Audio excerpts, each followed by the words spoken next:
Hello, everybody. I am joined by what's become a familiar face in South African Counter Strike, Mr. Spray, the head coach of ATK. And Spray, before we get into any formalities, the first thing off the bat I want to know is how does it feel to lose, mate? Because when you guys were here in South Africa, you just dominated everybody and everything.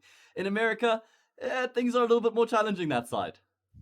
Yeah, well, I think it's good. Actually, first couple of days I actually really enjoyed it because when we were in South Africa, like a lot of the things that I used to say, like mistakes that could possibly happen and we could possibly get punished by, Yeah. didn't really happen, and it's not something that you can actually feel. And not when the players actually feel those mistakes I was speaking about, it's getting fixed in a much faster rate. I think we're improving in a graduate graduated rate, and I think that is something that you can see in our games. Like we're getting closer and closer to beating those top NA teams now. Okay. Yeah, I mean, it obviously there was always going to be a transitional stage, right?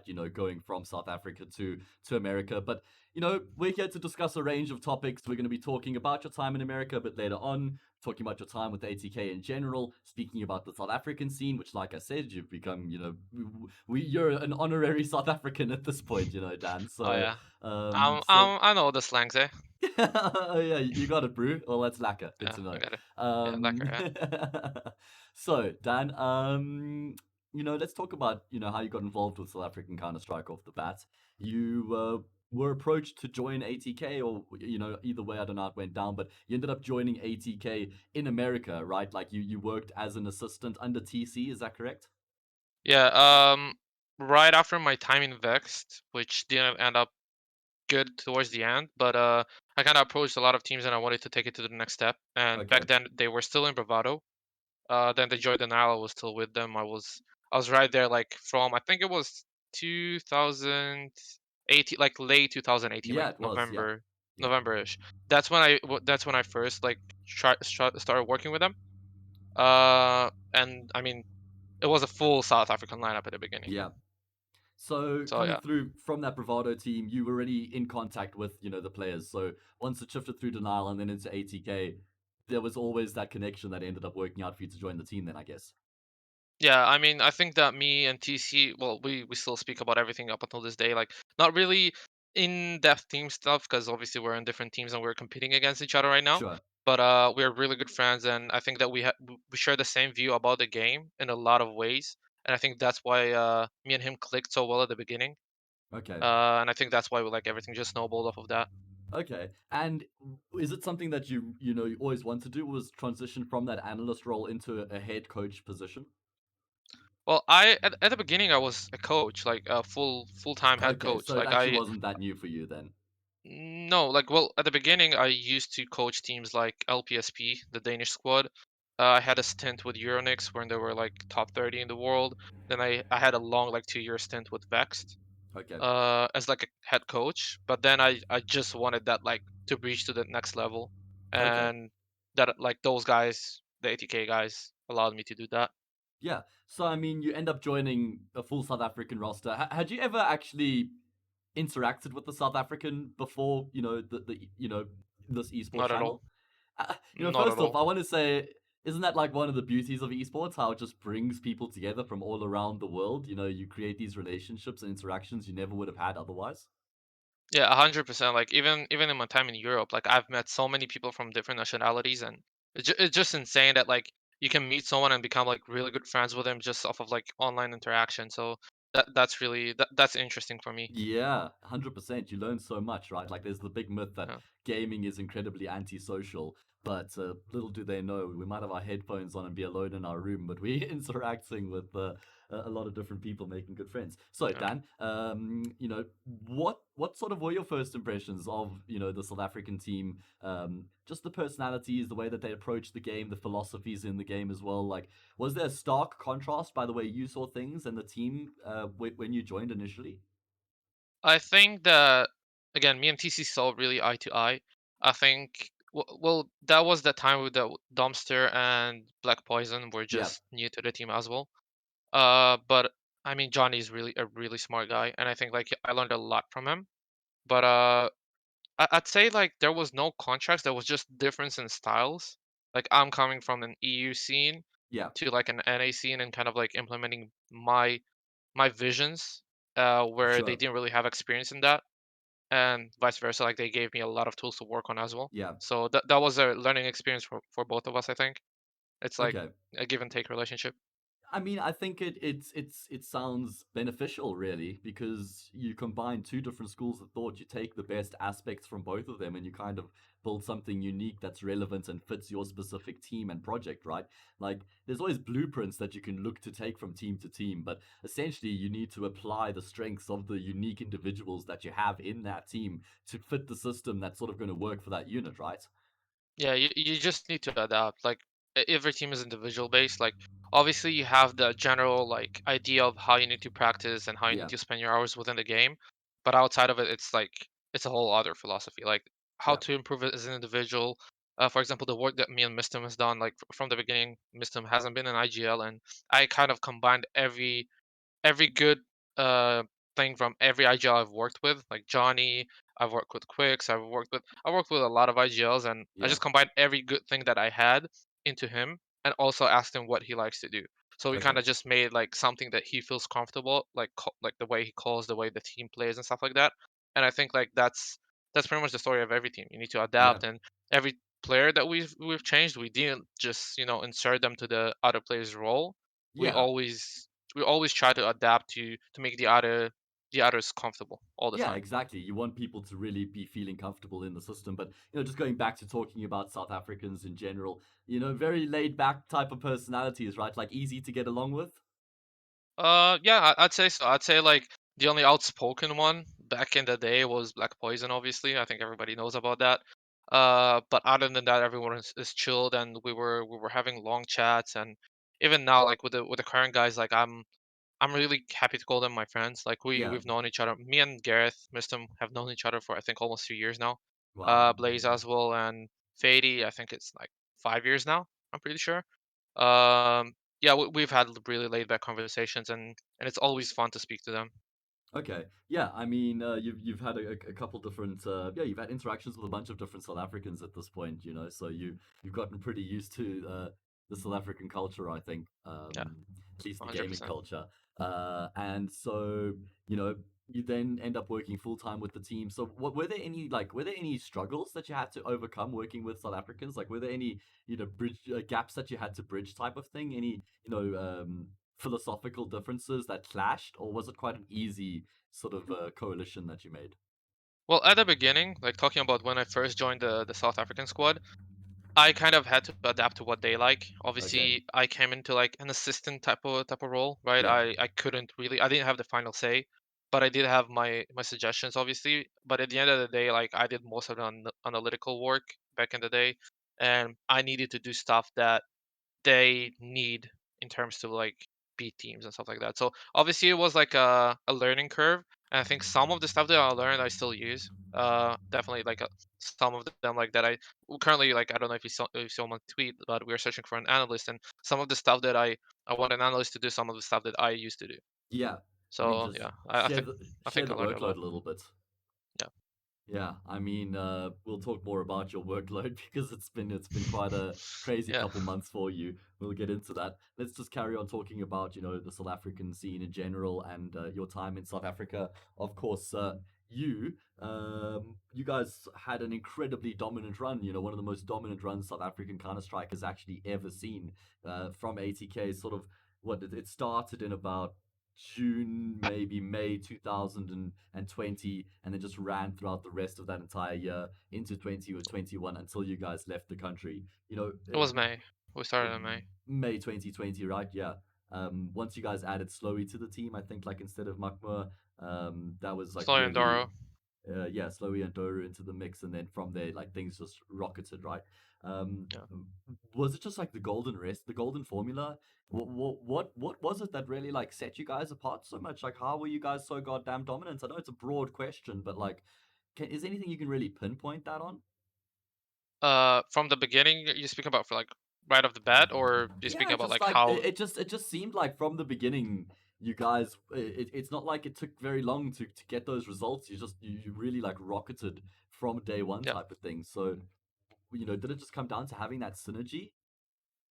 I'd say first of all, like again, me and Miston right off the bat, we started working and we started clicking. So that was really good. When you have a strong coach and IGL relationship, that's Yeah, always sure. like that's the fundamentals of a team, in my opinion. When we first like obviously we had Makmur and someone else, Dice, I think. I don't remember.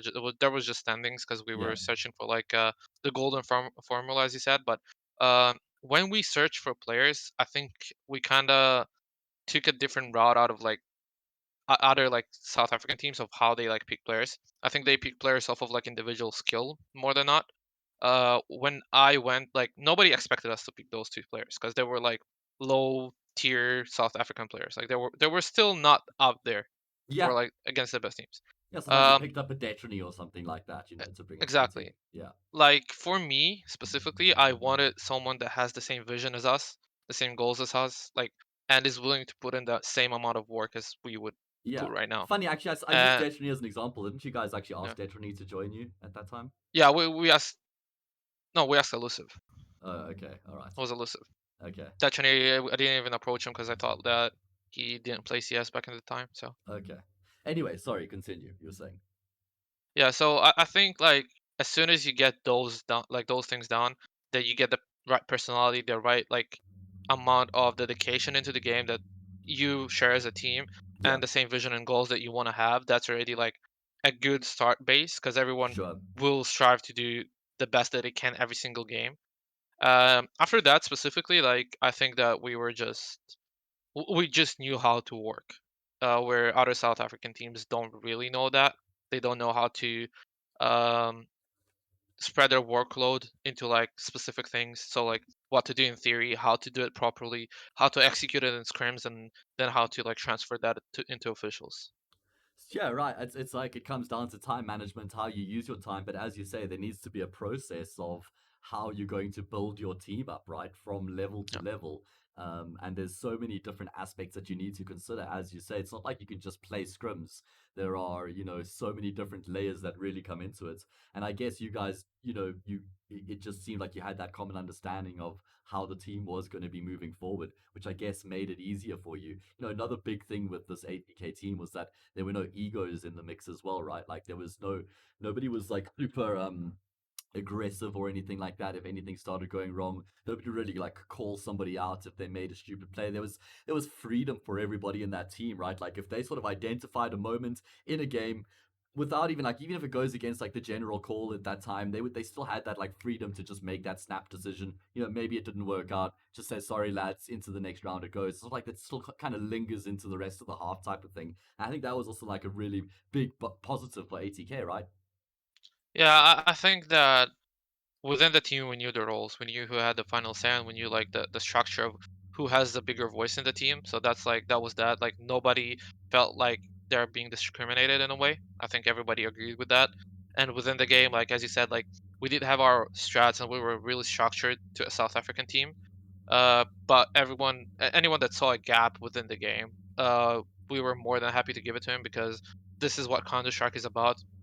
They give you gaps and you take them and you punish them. Yeah, So obviously, sure. like sometimes it didn't work out, but at the end of the day, we're a team, we're a unit. If something doesn't work out for a guy, something just doesn't work out for the whole team. It's not just an individual based mistake, Yeah. obviously, because you still can recover from that. Yeah, So that's true. that was just like our mentality back in the day. Like we even now actually like we just not like we don't cheat on each other, but we on the other hand we do give criticism, Yeah, and it depends on how you take it as well. During officials, obviously, you never give criticism to your yeah. teammates. You should always keep the energy up, positive reinforcement all the time. That's Yeah, that's really important in officials. I mean, at that point, what can you actually really do about it? There's nothing that you got to just put it Yeah. behind you. That just comes down to like the mental side of the game, right? Which is what I kind of feel like you guys had nailed down was that mental side, just keeping everything in check and not really letting emotions come into impact you guys. Another thing that people often talk about when they talk about like why ATK were as dominant as they were was because you guys were kind of ahead of everybody else. Your team had been together for quite a few months while everyone was still chopping and changing. So you guys had built your platform while and you were working on much finer details while everybody was still trying to lay the foundation. Do you think that played a role in it at all as well? Yeah, I think one of the biggest issues in South Africa is those roster changes that keeps happening after each season. I think that nobody really gets to step on the pedal and start skyrocketing like with a team. I think that we have found our core that we wanted to work with, and rather than changing after each mistake, for example, like if Aaron didn't do something good as an offer, or Gareth called something bad, we didn't like, or for a week or for a month, we didn't just kick them. We work on the issues rather than Yeah, switching the players. So that is like the most important part in my opinion. Like you don't give up on players that you're already like committed to. And obviously you need to think professional as well. Like you signed a contract, you need to stand by it, and you need true. to at least complete it. Yeah, And everyone needs to think that as well. it comes down to just like normal relationships in life, right? Like if you Yeah. have a boyfriend or a girlfriend or a husband or wife or whatever it might be, even just like a friend, if there's a conflict, you want to resolve it. If there's an issue, you're going to resolve it by interacting, bringing it up, having a back and forth over it, and then coming to a conclusion. You're not just going to like cut Find the that person. solutions. Exactly. Yeah. You want to take the time to break it down because you also know it's going to be worth it, right? Yeah. If you can like just tweak one or two things, like with Slowy back in 2020, look what happens. Like you get the best opera in South Africa, kind of thing. So yeah, I think it's important. Like you said, you guys had a lot of faith in people in your team, instead of just like, all right, this guy's clearly he made a mistake. Yeah, he's repeated these mistakes a few times. Let's cut it and move on to the next type of thing. So I think having the faith in the individuals and taking the time to develop them and grow them is was super beneficial for ATK and for your guys run as well. Yeah, I mean, what else really is there to talk about it? You guys just had such a strong run. Obviously, you replaced Doru for Mango while you guys were here. Um, Took you a while We to go kind of abroad, mate. Yeah, we were forced to make that change, to be honest. Like that yeah, wasn't a I change know, that back in the day we were wanting to do, just like something that I remember. Yeah, there had to come, like there just yeah, had to step down yeah. due Well, it to was a his like product of the reasonings. situation. Yeah, I Yeah. remember. Um, Yeah. That's so that's it. But I think Mango was a perfect replacement. I think that was the only player that caught my eye in South Africa, and I said this guy can be an international player right off the bat. yeah, yeah, I remember. I mean, he's. I mean, whenever anyone spoke about up and coming players in South Africa, Mango was the first name that sort of got spoken about. But Spray, because you worked so closely in the South African scene, you guys competed here for over a year, or just yeah over a year before you went to America or Mexico, and you became super well acquainted with the South African scene and the way that we approach the game. All the different teams, their practices, how they go about all their protocols and their fundamentals, their philosophies in the game. So this is something that I thought would be interesting to discuss. Is just from an outside perspective, as an EU coach, obviously working closely with South African teams, but what sort of direction do you think the South African scene needs to go in from here? Obviously, like I said, you've worked so closely, so you should have a good understanding of maybe why we aren't where we could be and how we could rectify some of those mistakes we might be making. First of all, it goes back to having a stable roster. I think that's number one. The other one is don't So play to wait, win. let's That's let's talk about that. Let's first just talk about like having a stable yeah, roster because we kind of yeah. touched on it already. But does that just come down to like how do you formulate your roster in the first place to make sure that it has potential to be stable? Like you can't just bring five players together, right? You need to put a bit of thought process into the individuals that you're bringing into a team together. Yeah, you need to break everything down into steps. First of all, you need to first of all get the roles that you need for the team, right?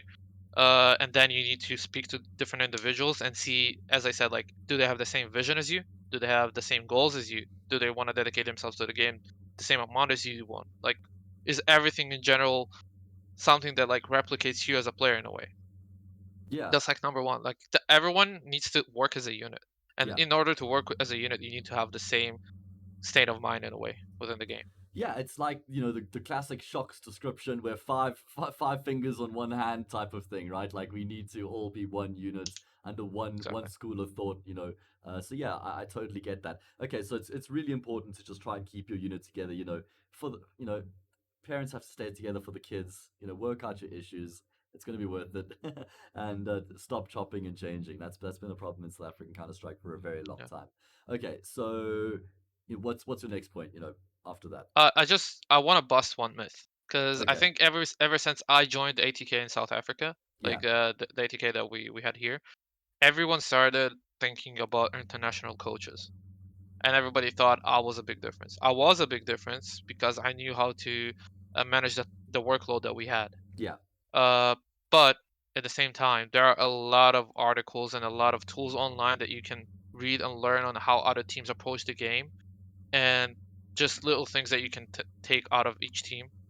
Like that is something that I think people here in South Africa don't really do. They just work off of intuition and what happened prior to them in South Africa, like learning from mentors, quote unquote. I think rather than getting information like current meta information. yeah. That is a big thing Okay, so for like me.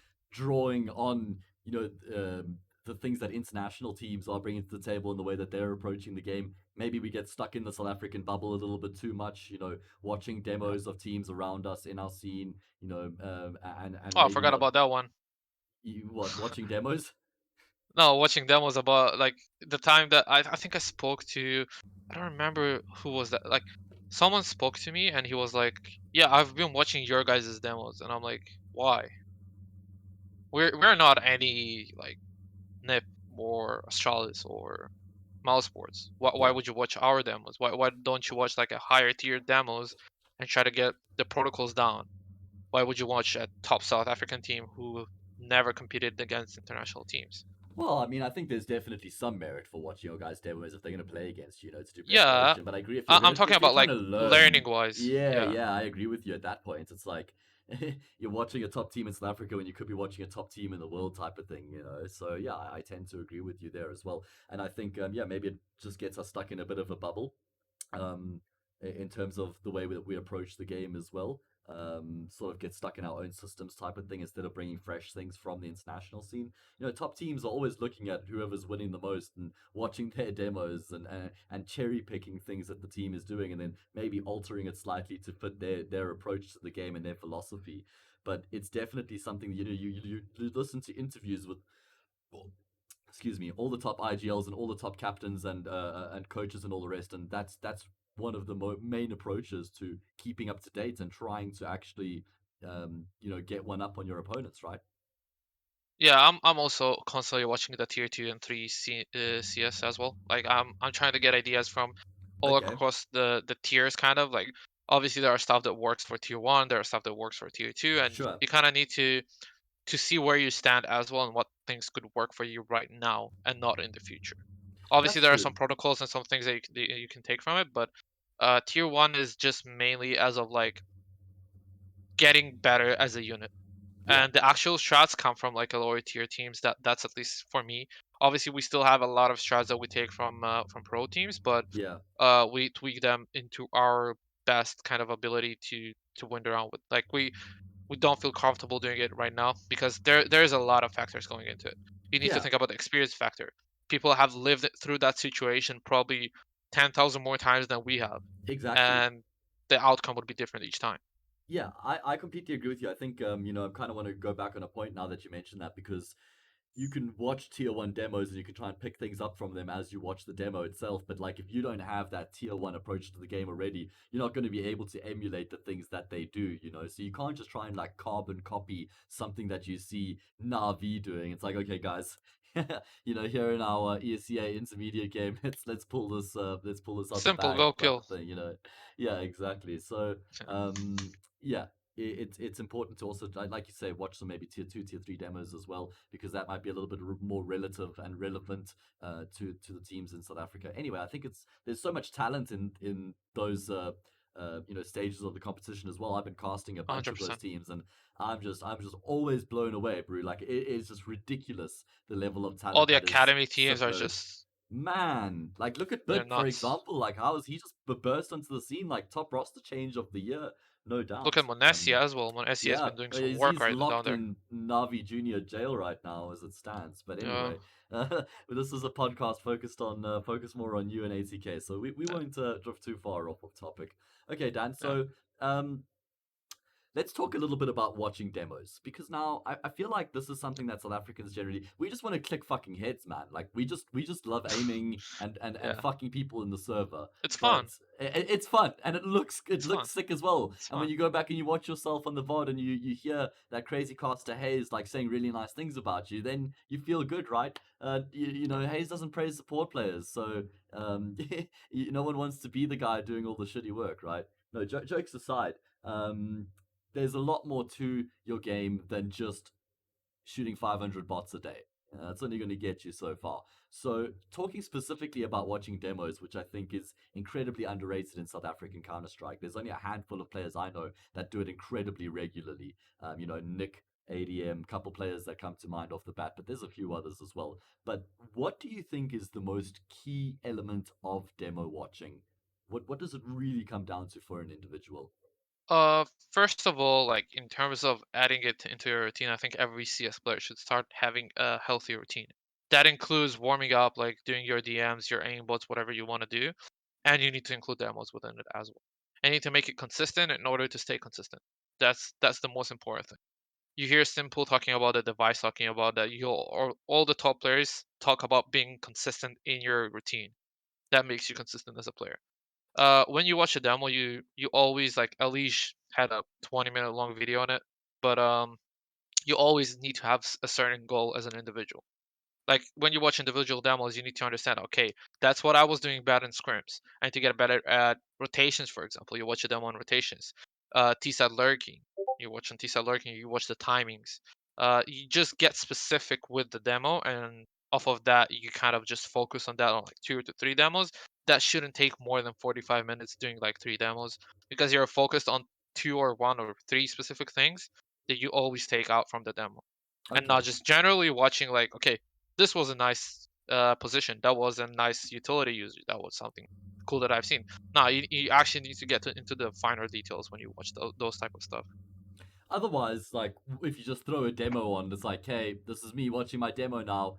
Just gonna sit back and take this all in. It's like there's just way too much going on, you know, in one game You're not to gonna really know. try and learn things. Yeah, exactly. You're focusing on way too much.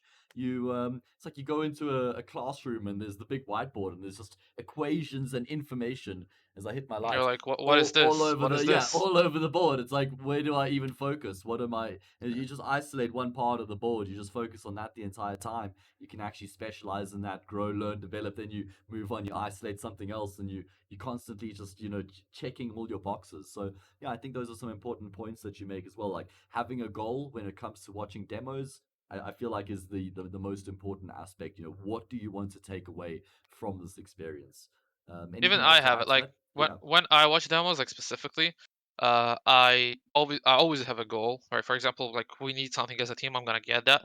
But there are some days that I also just watch demos to keep up with the meta. But that's me as a coach. That's Yeah. something that I have to do. I have to see. It takes me more than 30 minutes to watch one demo if I do that. Yeah, of So course. for me, it's more of like depending on what I need that same day. But as an individual, you should always have a certain goal and a certain like vision that you want to improve on the specific demo. Okay. Yeah, that makes a lot of sense. Also, then it comes down to identifying yourself as an individual, right? Like, what are your strengths? More importantly, what are your weaknesses? You know, what are the things that you lack understanding and depth of knowledge on so that you can then go into those demos to try and, um, not have those downfalls type of thing, try and rectify those and amend those. So, yeah, I There's think, another thing actually that I was yeah, thinking about. Watching your own demos, so watching your own pops and understanding why you die. Was it just like an unlucky round and unlucky timing that it won't be able to like replicate in the future, or is it something that you actually have done wrong to die right there? Could you have prevented some of your teammates of dying in that specific scenario? What yeah, could you have done better and in that and in that and in that? Like you need to ask yourself the harsh questions when you watch your own pop and not be like, next time I'll do something different.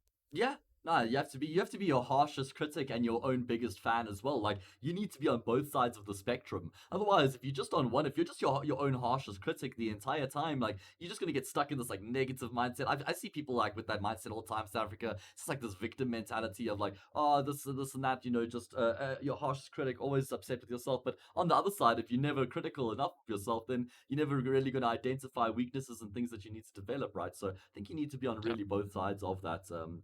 Discussion. Um, and watching your own POV demos, as you say as well, it teaches you so much about certain situations when you actually have X-ray on, you yeah, know, um, or if you're Titan and you get to see through smokes. Either way, it's something that you learn a lot more about the game. Like people have actually even like made a case for how it's unfair to have hacked earlier in your life because you learned so much about the game that you shouldn't have been able to learn otherwise, right? Because you see how people are reacting to things live. Like you throw this flashbang and you immediately see how people like respond across the board.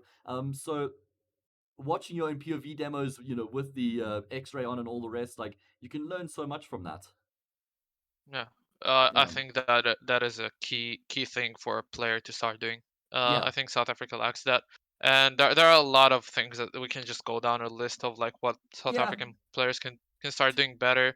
I'd say there's for some reason like ever since we left, like I keep noticing the ego goes up, which is a big problem in my opinion as well. If you disrespect other players or other teams, you're definitely gonna get stomped. You need to have some sort of a respect level on the I, other I've team in order yeah. to compete with them.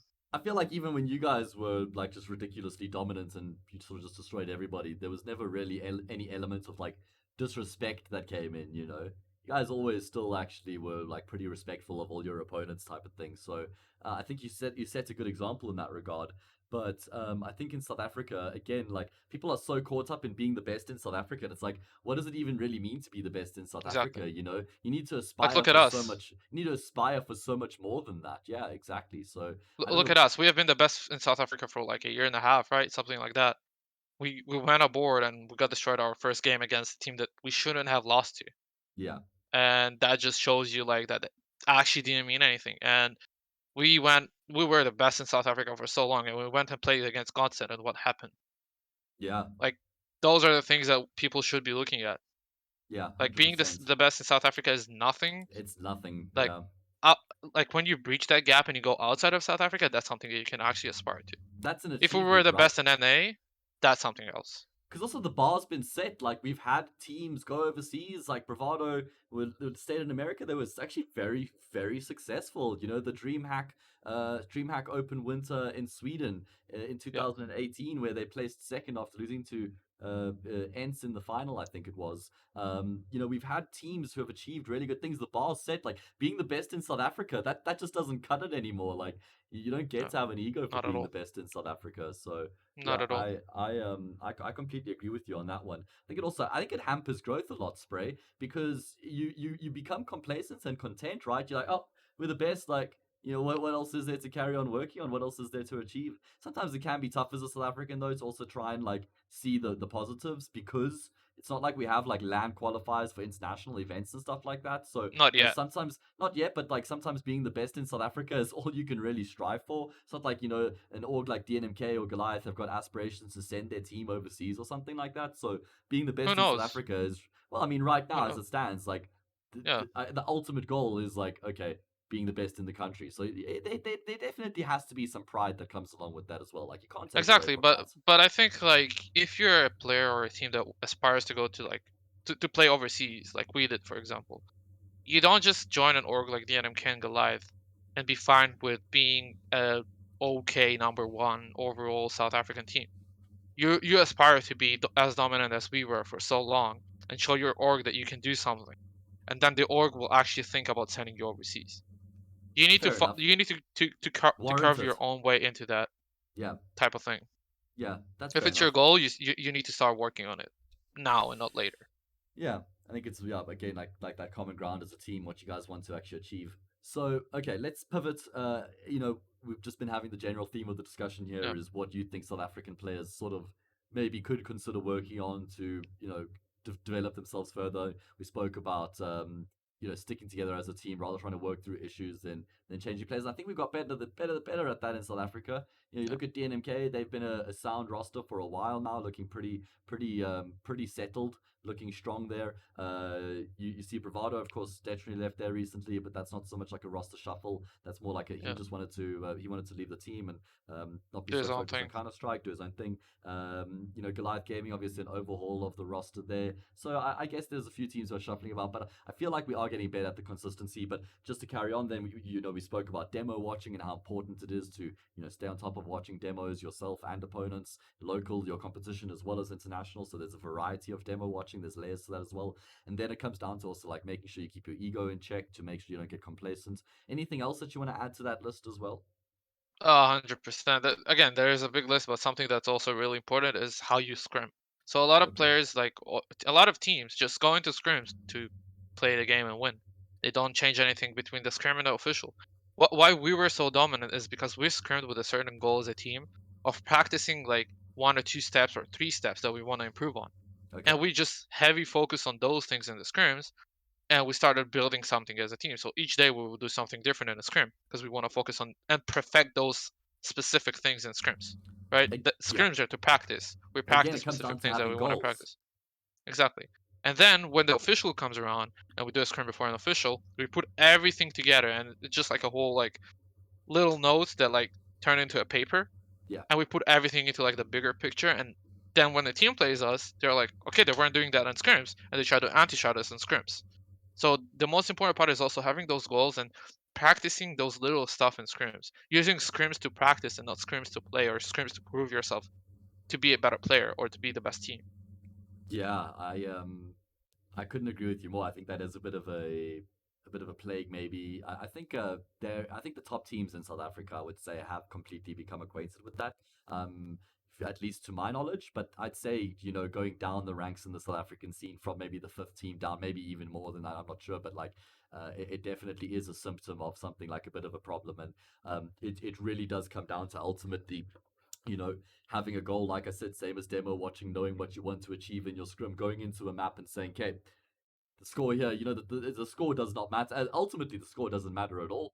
You're winning At if all? Nothing. you're winning if you're growing and developing. You can lose 30-0, right? In your scrum, right? You play the full 30 rounds. 100%. But if you have actually taken something away from that scrum, if you guys have taken steps forward on something you wanted to work on, you've won. That's really ultimately what it comes down to.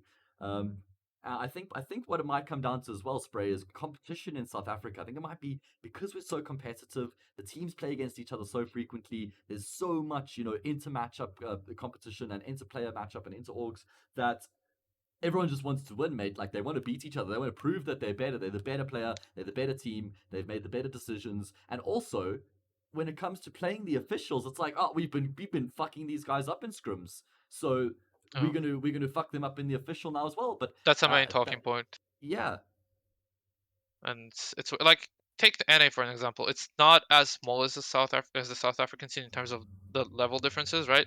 You have a lot of premier teams and you have a lot of really good teams, but it's still quite shallow. Like we still play the same teams a lot of the times, right? okay, In qualifiers and in officials, like we end up still playing yeah, your RBG, we end up still RBG playing party like Extra astronauts, Soul, like yeah, all those. Like we end up playing them at towards the triumph, end, right? yeah, Yeah, all of those. Uh, but like we still learn from everything that we lose or win in the official, we learn, right? But in scrim specifically, when we scrim them, we're not like, oh, we dog them this scrim, so we're gonna win. Like yeah, for example, the first scrim I think it was extra slot that we scrimmed. We could notice an instant difference. Like they were focused on vertigo, they were focused on taking ramp control with 3A and 1B 1 mid, and they were focused on that the whole scrim. They weren't adapting to what we were doing as Ts. And we were like, why they still go 3B?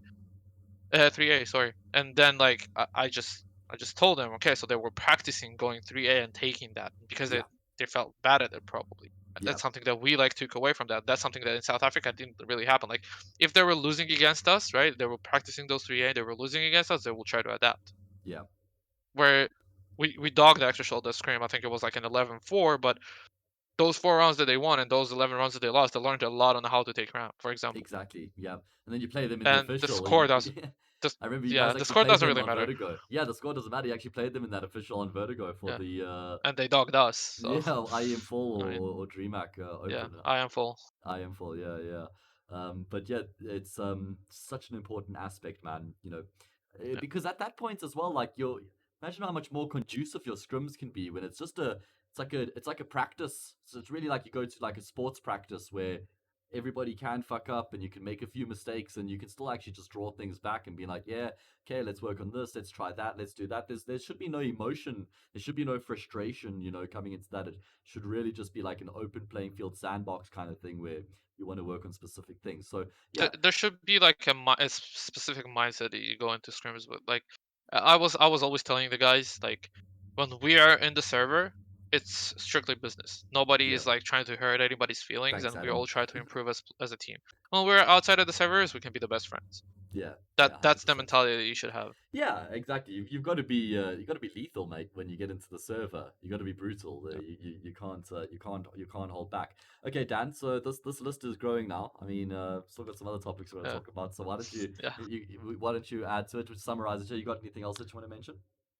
Not really. Like those are the main points I think that people should be starting to focus. Like, hopefully people listen to this and actually take stuff from this, because I think like there are a lot of more stuff, and people can always DM me on Twitter and ask me like anything that they want, but actually listen and not just ask me stuff because I answer. Because I feel like that's also like a common thing, like lower end players asking top tier players, but actually not taking those notes into like a team level and just having them in their brain type of thing. Almost doing it for So like the sake of it, but not actually like yeah, implementing the advice. yeah, Okay. All right. Well, there we go, guys. Spray's DMs are open. What is it? sprayxd on Twitter. 100%. sprayxd, yes.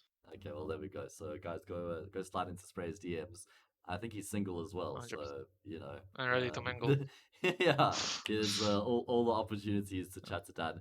Okay, Yeah, Dad. So I mean, let's pivot this conversation, because this is just in conversation with Spray XD, going to be the title of the yeah.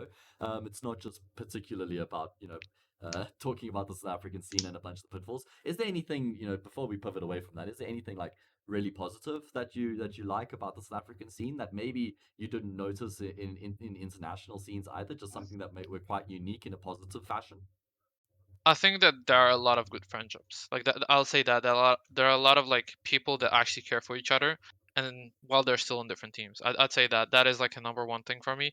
I think there are a lot of like good things to take from the South African scene, of everyone like having the same goal of improving the scene.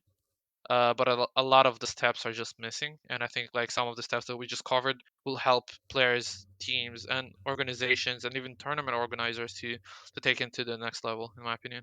Okay. All right. Yeah. I think, like you said, the relationships are one of the. It's like always been one of the best things of the South African Counter Strike scene is how tight knit we are. And I think it's sometimes we need to take a step back and remember that we're all on the same team here. Ultimately, we all want the same goal. We all want to try and make our mark on the international scene and start getting consistent opportunities. Right. So I think that's really important to keep in mind that we, even though we might be competing against each other in South Africa, we all are on the same team here. So okay, let's pivot now and talk a little bit more about ATK. So you guys obviously, well, not you in particular, but the boys have been in Mexico for a couple of months now, mate. Yeah. It hasn't been, it's not Since recent, it's not new September. anymore. Yeah, it's not new. They should be settled in now, and I think you guys are expecting results out of yourself at this point. But let's just go back and start the conversation at square one. So as you say, since in September, the guys went to Mexico. You are still in Israel, if I'm not mistaken, right? Yeah, I will be. It's kind of official, I'd say. I will be joining them in January. Like Okay, they come back after this premier season for like a 2 week stint in South Africa, just like to get back to the family and whatnot. But okay, when they move back, I move back with them, and possibly like even Cyrix as well. okay, So it's gonna be like most of the team. MOTM won't be joining us. He will be staying in NA with his girlfriend. But our okay, ultimate goal is to get to NA. So okay. hopefully we get somewhere closer to him as well. Okay. Well, let's first talk about it from your own personal capacity. I think you must be so excited to be potentially going over and joining the team in Mexico because your schedule must be completely wrecked at the Oh moment, yeah. mate. Like, Oh yeah. what is reality at this point? Like, it must just be so crazy for you. Okay, so I broke my toe like 2 months ago, and I've been at home for like a month and a half. For people that don't know, I'm still doing my mandatory army service. I'm almost done. I have actually less than 2 weeks left now. Okay, you've been doing this for So a that's while good. now as well, right? Yeah, that's 3 years. I've been doing that Sheesh. since I Okay. joined the old ATK. Um, so I've been at home, but my schedule was rough. Like I was starting, I think it was like at 8 o'clock p.m. my time. I was ending usually at around 7 a.m., 6 to 7 a.m. And I was also like watching demos beforehand, so have stuff Yeah, prepared for the theory, and also doing anti-shots, and also preparing for other teams, and also like anti-shotting ourselves so we can see what we're like, uh, weaknesses kind and of like holes and stuff what's like our that. weaknesses and what's the holes and Yeah, what's like the exploits that teams can have on us. So yeah. I was doing all that work. I'd say I was doing a hefty amount of work. I was having like 110 or 120 hours past 2 weeks with pretty much zero playing time. It was just How were you streams and demos. sleeping though? Like, so how much hours of sleep would you get per day on average then? Right there when I was at home, I was getting about, I'd say, 6 to 7 hours, which was fine. Okay, But right now I was back in army for the past week and a half, okay, and I usually start at 8. As I said, it's still like the same thing. It's 12 like a.m. for them, 12 p.m. sorry for them, and I usually end at 3 a.m. okay. and then I sleep 3 hours. Sometimes I end at 4 a.m. Sleep 3 to 2 hours, and then wake up, go to the army at 6 o'clock, come back at around 4 and a half, 5, Damn. and nap a bit, do Yeah. demos all over again. So I'd say like in Shit. general 4 hours of sleep if we Okay. combine everything together. Yeah. Trying to juggle everything, it must be super challenging. I mean, So the I other can day after the premiere match, I had no hours of sleep. I just went straight to the base. I could I can somewhat relate because at least to knowing what it's feeling like staying up at those hours because I casted a couple of those North American games right where we Yeah, started only at 11 o'clock at night and then I finished at 6:30 in the morning. So that was not fun. Like I can like I would do it for my career, but it's I can say I didn't enjoy it. You know, it's like not the fun. casting is fine, but like it reality just starts to it become a bit of like a dreamland type of thing, man. Yeah. I'm sure you lots of caffeine definitely Oh, would help I your mean now we cause. have the Monster Energy sponsor. I mean I'm gripping that thing, dude. I'm You're drinking like winning. cans of it. Yeah, I'm sure you're gonna have to get them to send you a couple crates. Okay, A Dan, couple crates. I'm taking the whole fucking factory, dude. give me the I'm fridge putting as it well. like, Yeah, yeah, give me the fridge. I'm putting it right there, dude. yeah. Arms reach. Okay, Yeah, so when you guys went to America, you know, now talking a bit more about the team, the goal was to get into Premier, right? You know, that was yeah, the main goal that you totally. guys had once you sort of left South Africa, right? Yeah, 100%. We first got invited to advanced, and ours like we spoke about goals, what we want to achieve, and our main goal was not the qualifiers, not the other tournaments and stuff like that. We knew we could win them, but we were like solely focused on advanced. Like Okay. we got second place in advanced and in premier, sorry. We got second place in advanced, and Godson had to pull out because they are still in Yeah. Europe now, doing all the major and all the IEM things that they have. So they gave us the spot, but either way, we were ready for relegation. We were like in a winning mentality in that point. We got to into Premier. I don't know if people watched our first match against RBG, but it was like really competitive, and they It got was like into 2 days Europe ago, as right? well 3 days ago. 2 days ago. Yeah. It was a 2-1, kind of slipped out of our fingers. Like first map we Yeah. got destroyed on, second map we destroyed, and third map was really close. Okay. We led at some point like 13-10, Okay. so it was really close. It was a close match. It ended 16-14 to them. It was a really good match, and I think like just off of having Cyrex for like a week and a half or a week, actually a week, we have been showing a decent apple and really good improvements. Okay, well, let's not get too far ahead of ourselves. You're just working like systematically through your time in NA. You guys obviously slowly left the team just before you guys Yeah, went across. So you added Motum into the mix, and he has been officially announced now as a full time member of the team. The one big talking point is ATK don't have an AWPer, right? Like Modem took over the role, and he seems to be doing a pretty good job with it. Like, where do you guys it was feel doing like good. you're at right now in that regard? Well, we asked him when he first joined. We asked him what does he want to do in the team because I knew that entering is a strong like point, but he didn't really like the first entry because I used to work with him as well. Um, and we said that we like an opera. So at first we were thinking about having Fady on an op.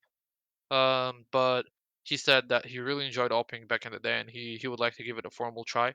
Okay. Um, so we decided to like give him the try, and I think he has been doing a fantastic job. But I just think him on a rifle is way better. That's what we switched him back now, and we decided to go for a dedicated opper.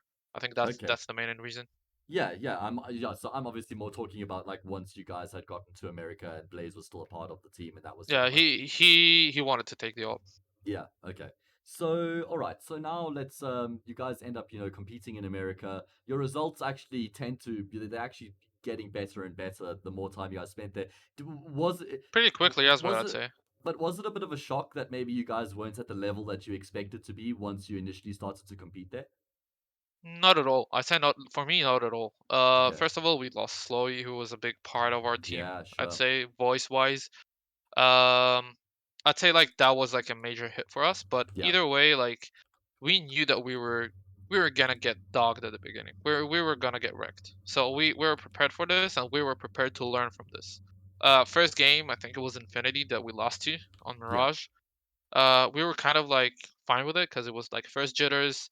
At the beginning, everyone was still nervous because it was like a new scene Yeah, and sure. proving ourselves and whatnot. Right now, everybody like started to get to know the top players, so everything is has changed. Everyone's like, okay, they're just another players, and the nerves are not there. And right now, it's just like becoming better. So slowly and gradually, like that's the mentality switch that we had.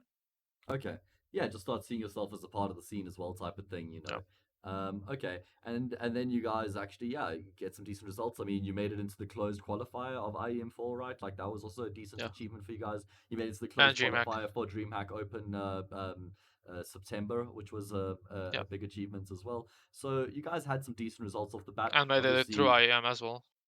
what's that? We made it through IEM through the Yeah, close qualifier. So yeah. that I think us That's getting true. there, Yeah, you it's competed a at the big enough IM4 NA achievement at event. all. Yeah, Yeah, 100%. Yeah, so you guys like you definitely had some landmarks in your early stages of arriving there. Obviously, making it into Premier is a best case scenario for you. Now you really get to showcase yourself. So you get into Premier, but after that, soon comes through some news that Blaze isn't that he's like personally decided to take a step back from the team. So kind of another force change that you have to go through. Had a couple of them, Doru, Slowy, and now Blaze as well. So it's like you guys have been decided to make these changes. He cited mental health in his tweet I think that he made, yeah. and he said that he needs to just focus on himself a little bit more. He's taking an indefinite break. Didn't state that he was leaving ATK from the way that I interpreted it, but more He's that not leaving ATK for now. yeah, it's more just like an indefinite break. Like Cyrix is not a stand-in. Yeah. At least No, he Cyrix is in. that yeah, that's what I'm getting at. Is that like it's not like there's a plan for Blaze to go back there in the next few Yeah. weeks. Like, so No. he's come back to South Africa, and you guys need to find a new player now, right? Like, obviously, anyone from South Africa is completely out of the question. Visas, flights, so much It wasn't expenses out of the coming in. question. I'd not Okay, say that was the issue. I'd okay, say I'm that quite a there was just no one that we really saw like that we wanted. No one that really okay. caught our eye. Okay. Well, So that I was mean, I that. think logistically, it's still. I think Flea was probably much happier to pick up Oh a yeah, North a hundred American percent, player a than hundred percent. trying to get another South African there. Um, Yeah. okay, so how did you guys go about scouting for a player? Because like Cyrix was relatively, not like a super well known player, at least from the outside. Yeah, so we went for we approached some of the well-known players, I'd say, that we thought of, but they declined respectfully. Like they wanted to do their own thing, which is fine. Sure. Before we got Modem, I actually like asked a couple of players and I scouted like a couple of players and a couple of Warpers in NA, and Cyrix was one of the top guys that I wanted to like get. And we said that we're gonna hold trials for like a couple of days and gonna see who is the best fit. And Cyrix not only like he hits some nutty shots, but he's young, he's hungry, and he's willing to do whatever it takes to improve. I don't know Okay. if you've even seen his tweet. Like that day, like after the RBG game, he wasn't playing that good. I think partly it was like nerves from him as Yeah, well, he just said he from what he loves his says. team and like how great it makes him Yeah, feel to be a part of that, and how we literally went into like a demo specified for him, and we told him how he can play better and how he can play in better situations. And yesterday, let me tell you, that guy was playing much different, like in scrims. Yesterday, well, that's what you he want to see, was right? Is people who take yeah advice and actually like add it to their game. Yeah, and I think like he will become gradually like one of the best operas in NA if he keeps doing it in that rate. Like if you watch it, operas like OC, like Junior, they didn't just become the best operas right off the blue. Yeah, They sure. worked on it and it takes time. And he hasn't been playing at the highest level in NA as well. From like he was playing in one tap. They got Premier I think for like 2 seasons and they didn't do that good there and they didn't really like play the top teams and it's a bit of different experience for him as well. I'd say like it's still like an underdog Of experience for him. course. Yeah. Still a I'd lot for say him to yeah, learn as well. Not only is he playing in a new team, he's playing with people of completely different cultures and backgrounds type of thing. He's gonna have to learn like how to sort of be able to be on the same level as them, not in the game, but just socially. There's gonna be a lot of things scheduling that as he well. yeah, there's a lot of things that he needs to sort of get acquainted with before he can really start to focus on the game itself, right? Like there's so many other aspects around him as well. So it seems like obviously so we've spoken about now you've decided to pick up a primary AWPer. It's exciting times right now for ATK, right? Like you guys must actually be Yeah. really looking forward to the direction that this project is heading in.